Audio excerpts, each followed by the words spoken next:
Dans l'église, c'est parce que nous avons vomi et nous avons récupéré nos vomissements, et ces vomissements, nous venons avec ça dans l'église de Dieu. Bien-aimés, arrêtons. Donc notre vie doit être la vie de sacrifice. Nous appartenons à Dieu. Nous devons vivre selon son Esprit Saint. Quelle impudicité! Quand on parle de l'impudicité, on parle de l'immoralité sexuelle. Et quand on parle de l'immoralité sexuelle, on parle de la débauche. Bien-aimés, que ces choses-là ne soient pas parmi nous. Aujourd'hui, nous voyons nos enfants, nos jeunes filles, pour se marier, il faudra que je tombe enceinte. C'est quel évangile? Il faudrait que je tombe enceinte. Vous allez tomber enceinte comme ça, pourquoi? Parce qu'il y a l'immoralité sexuelle parmi vous. Regardez les gens qui se mettent, ils sont toujours comme ça. C'est quoi ça? L'immoralité sexuelle. Ne prenons pas les adultes. Aujourd'hui, l'impudicité est devenue quelque chose que les enfants de Dieu se donnent raison. Il t'a dit que si ton mari ou ta femme a tel ou tel défaut, c'est ça qui te demande de te séparer avec lui. Il y en a qui vont trouver les hommes qui disent à l'homme, je suis en instance de divorce. Comme je suis en instance de divorce, donc toi et moi, on va faire quoi? On va commencer à se voir, nous voir quand je vais divorcer. Comme ça, tu vas m'épouser. N'importe quoi. Toi, tu penses qu'un homme... Est-ce que je vais te dire quelque chose? Une femme qui trompe son mari et qu'il y a un homme dehors, tu trompes ton mari avec cet homme. Toi, tu penses que cet homme va te respecter tellement quand tu seras sa femme.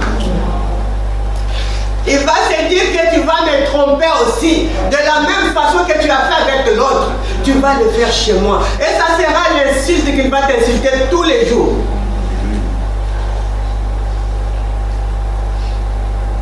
Calme-toi. Est-ce que s'il y a des problèmes dans le couple, il faudra qu'on divorce? La solution, ce n'est que le divorce. Bien aimé. Mais moi, j'ai vu dans le temps, j'ai vu nos parents, nous. Nos parents ne divorçaient pas pamba.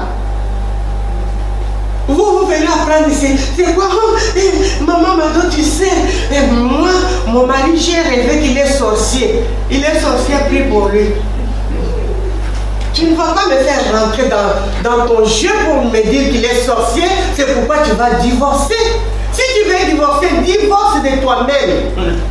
Ne m'entraîne pas, alléluia. Parce que moi, quand tu vas venir m'entraîner, je vais me relâcher et je vais te bombarder. Et quand je vais te bombarder, c'est là où je suis mauvaise. C'est là où vous voyez les gens dire qu'elle est mauvaise. Parce que toute vérité n'est pas bonne à dire. Mais bien aimé, moi je suis un enfant de la vérité. Je suis un enfant de la lumière. Ma lumière doit luire dans les ténèbres. Quand toi tu m'amènes les ténèbres, moi je vais t'éclairer.